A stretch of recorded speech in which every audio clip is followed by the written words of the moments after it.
प्रिय विद्यार्थियों, आज का विषय है रस। तो सबसे पहले हम यह जानने का प्रयास करेंगे कि रस क्या है। तो किसी भी भाषा के साहित्य में रस के बिना काव्य की सत्ता की कल्पना नहीं की जा सकती। तो भारतीय साहित्य शास्त्रियों ने काव्य के में रस की अनिवार्यता को वह समझे और स्पष्ट रूप से उन्होंने रस के विषय में कहा भी। तो पंडित विश्वनाथ महापात्र के अनुसार सरस अथवा रस से युक्त वाक्य समूह को ही काव्य कहते हैं। तो रस को काव्य की आत्मा माना गया है, किंतु यह रस साधारण अर्थों में प्रयुक्त रस शब्द से भिन्न है। जब साहित्य को पढ़कर मनुष्य अपनी निजी सत्ता को भूल जाता है और कविता में व्यक्त भावों से तादात्म्य स्थापित कर लेता है, तो इस प्रक्रिया में हमारे मन में जो स्थायी भाव हैं वह स्थायी भाव रस में परिणत हो जाते हैं, वो स्थायी भाव रस में बदल जाते हैं। तो इस प्रकार हम कह सकते हैं कि काव्य पढ़ने या नाटक देखने से जो विशेष प्रकार का आनंद प्राप्त होता है, उसी आनंद को ही रस कहा गया है। तो नाट्य शास्त्र के रचयिता, उनका नाम भरत मुनि है। तो भरत मुनि के अनुसार विभाव, अनुभाव, व्यभिचारी अथवा संचारी भावों के संयोग से पुष्ट होकर स्थायी भाव रस की स्थिति को प्राप्त करता है। तो रस है यह, इस प्रकार हम कह सकते हैं कि काव्य को पढ़ने से या फिर नाटक देखने से हमें जो विशेष आनंद प्राप्त होता है उसी को रस कहते हैं। तो रस के अवयव हैं, जिसमें पहला है स्थायी भाव। तो स्थायी भाव वह है कि जब काव्य अथवा नाटक के आस्वादन से, यानी काव्य को पढ़ने अथवा नाटक को देखने से जो देखने वाला सहृदय अर्थात जो व्यक्ति है, उसके हृदय में भावों का संचार होने लगता है, भाव जगने लगते हैं।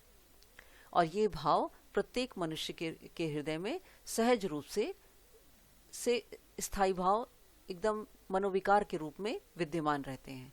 हर मनुष्य के हृदय में स्थायी भाव विराजमान है, लेकिन वे स्थायी भाव सुषुप्ता अवस्था में, सोई हुई अवस्था में रहते हैं। और जब ये भाव साहित्य का आनंद लेने, आस्वादन के माध्यम से अनुकूल परिस्थिति पाते हैं, तो उस परिस्थिति में ये स्थायी भाव जागृत हो जाते हैं और वे रस में परिणत हो जाते हैं, अर्थात रस में बदल जाते हैं। तो मनुष्य के मन में असंख्य भाव जागृत होते हैं, लेकिन विद्वानों के अनुसार मुख्यतः 9 ही स्थायी भाव माने जाते हैं। तो ये 9 स्थायी भाव इस प्रकार हैं, जैसे रति, हास, शोक, क्रोध, उत्साह, भय, जुगुप्सा अर्थात घृणा, विस्मय, निर्वेद का अर्थ है शांति। तो ये 9 स्थायी भाव हैं जो विद्वानों के अनुसार मुख्यतः 9 स्थायी भाव माने जाते हैं। कुछ विद्वानों के अनुसार जो निर्वेद है वह दृश्य काव्य, यह निर्वेद जो शांति है वह नाटक आदि के अयोग्य है। तो कुछ विद्वान मानते हैं कि वत्सल भाव अर्थात बच्चों के प्रति प्रेम, इसको भी अलग कोटि में माना जाना चाहिए, क्योंकि यह रति से भिन्न है। रति मतलब प्रेम, तो प्रेम भाव से यह भिन्न है। तो इस प्रकार भक्ति को भी कुछ विद्वान अलग कोटि का मानते हैं। तो इस आधार पर स्थायी भाव की संख्या 8 है या 10 या 11 मानी जाती है। और वैसे ये 9 रस हैं, तो उनके 9 स्थायी भाव हैं। इसके साथ साथ वात्सल्य रस और भक्ति रस, ये 2 अन्य रस हैं। तो इन दोनों को मिलाकर रसों की संख्या 11 मानी जाती है।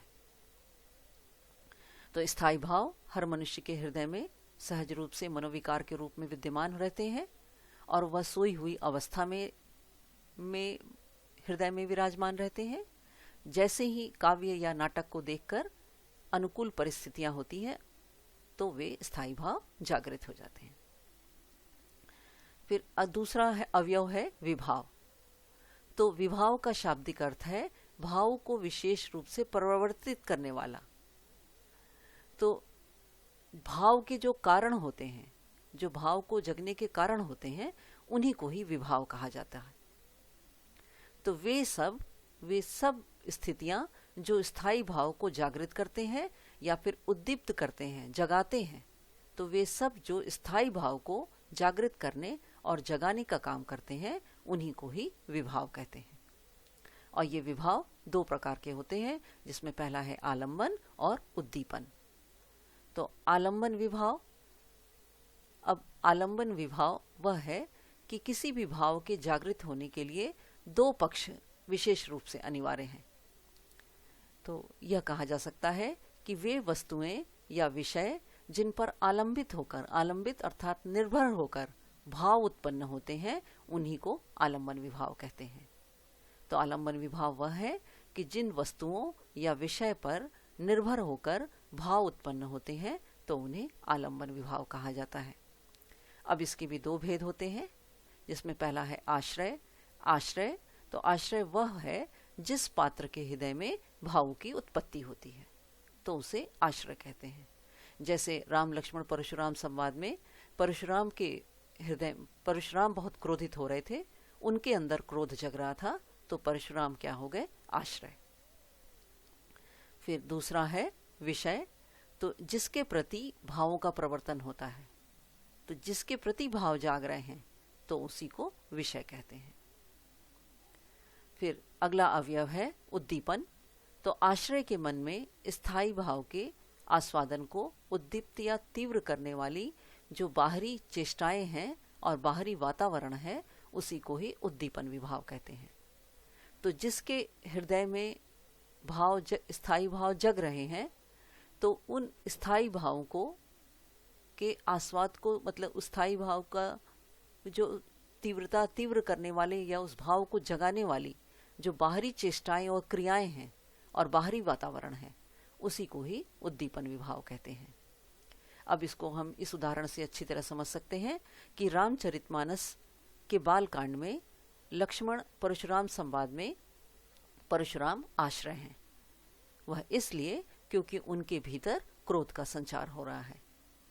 अब लक्ष्मण आलंबन है क्योंकि वे क्रोध के पात्र हैं, उन्हीं पर ही परशुराम क्रोधित हो रहे हैं उनके कटु वचन के कारण। तो लक्ष्मण आलंबन है क्योंकि वह क्रोध के पात्र हैं। अब लक्ष्मण के जो कठोर वचन हैं, वो परशुराम के क्रोध को बढ़ा रहे हैं, तो वे कठोर वचन क्या हो गए? विषयगत उद्दीपन हो गए। और टूटा हुआ धनुष तथा बाहरी वातावरण भी क्रोध को तीव्र कर रहा है, इसलिए ये बहिर्गत उद्दीपन है। तो ये इस उदाहरण के माध्यम से अच्छी तरह से स्पष्ट हो जाता है कि कौन आश्रय है ये, या फिर आलंबन या उद्दीपन क्या क्या है। फिर है अनुभाव। तो आश्रय के जो शारीरिक विकार हैं, उन्हीं को अनुभाव कहा जाता है। जिस व्यक्ति के अंदर भाव जाग रहे हैं, उसके जो शरीर पर जो बहुत सारी क्रियाएं दिख रही हैं, तो शारीरिक जो विकार उत्पन्न हो रहा है, वही अनुभाव है।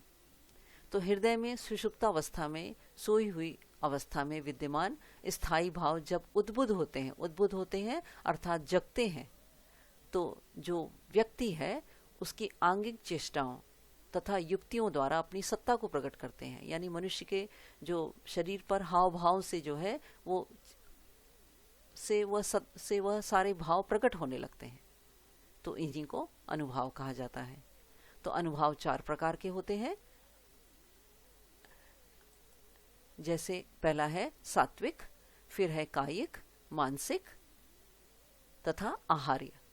तो सात्विक में इसे है जैसे कि शरीर की गति रुक जाना, स्वेद यानी पसीना आ जाना, रोमांच रोए खड़े हो जाना, स्वरभंग स्वाभाविक रीति से आवाज न निकलना, कंप शरीर का कांपने लगना, विवर्णता चेहरे का रंग बदल जाना, अश्रु आंखों से आंसू बहने लगना, और प्रलाप शरीर का चेतना शून्य होकर सुध-बुध खो देना, जोर जोर से रोने लगना। तो ये सब अनुभाव हैं, ये सब मनुष्य के शारीरिक विकार हैं, बाहरी जो युक्तियां हैं, चेष्टाएं हैं।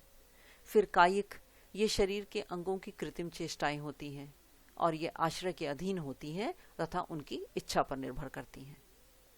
फिर है मानसिक, ये मन की वृत्ति से उत्पन्न होते हैं, जैसे प्रमोद अर्थात आनंद।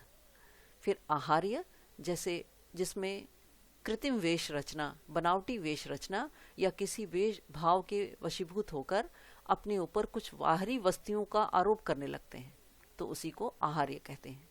जैसे गोपियां कृष्ण के प्रेम में इतना मगन हो गई कि वह कृष्ण का ही वेश धारण करने लग गई, तो इसी को आहार्य कहेंगे। फिर है संचारी अथवा व्यभिचारी भाव।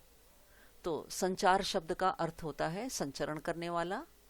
अब संचारी भाव मन के चंचल विकार हैं जो आश्रय के मन में उत्पन्न होते हैं। तो काव्य को पढ़ने या नाटक आदि को देखने वाले व्यक्ति के मन में संचारी भाव जो मन के चंचल विकार के रूप में उत्पन्न होते हैं। अब इन्हें व्यभिचारी भी कहा जाता है, क्योंकि एक ही संचारी भाव कई रसों के साथ उत्पन्न होते हैं, और ये भाव पानी के बुलबुलों के समान उठते हैं और स्थायी भाव को रस की परिपक्वता तक, रस तक पहुंचाकर, स्थायी भाव को रस तक पहुंचाकर वह शांत हो जाते हैं। अब ये स्थायी भाव से, संचारी भाव स्थायी भाव से भिन्न होते हैं। अब इस आधार पर भिन्न होते हैं क्योंकि स्थायी भाव आश्रय के मन में आरंभ से लेकर अंत तक बना रहता है, लेकिन संचारी भाव है वह स्थायी भाव या का संचारी भाव का विकास किसी स्थायी भाव के कारण होता है और उसे वह पुष्ट करके, मजबूत करके रस की अवस्था तक पहुंचाकर विलीन हो जाते हैं। तो कहने का तात्पर्य है कि स्थायी भाव आश्रय के मन में आरंभ से अंत तक स्थायी भाव बना रहता है, और संचारी भाव वह भाव को पुष्ट करके रस की अवस्था तक पहुंचा करके वह गायब हो जाता है। तो संचारी भाव तो वैसे तो असंख्य हैं, किंतु आचार्यों ने 33 संचारी भावों को ही प्रधानता दी है। फिर है रस निष्पत्ति। तो जब रस के उपयुक्त सभी अवयव जब एक दूसरे में गुथ जाते हैं तब उसी को रस प्रक्रिया कहते हैं। तो सभी अवयव जब एक दूसरे में मिल जाते हैं तो इस प्रक्रिया को रस प्रक्रिया कहते हैं। अर्थात जब स्थायी भाव आलंबन द्वारा उत्पन्न होकर, उद्दीपन द्वारा उत्तेजित होकर, संचारी भाव द्वारा पुष्ट होकर, अनुभव द्वारा व्यक्त होता है, तो इसी को ही रस कहा जाता है। तो यह था रस। तो आशा है आपको रस तथा उसके अवयव अच्छी तरह समझ में आ गए होंगे। अब रस के भेद। तो रस के 9 रस हैं और इसके साथ साथ 2 और रस जिसमें वात्सल्य रस और भक्ति रस, इनको मिला करके 11 रस हैं। तो आज के लिए इतना ही, और आगे रस के भेद हम दूसरे भाग में पढ़ेंगे। धन्यवाद।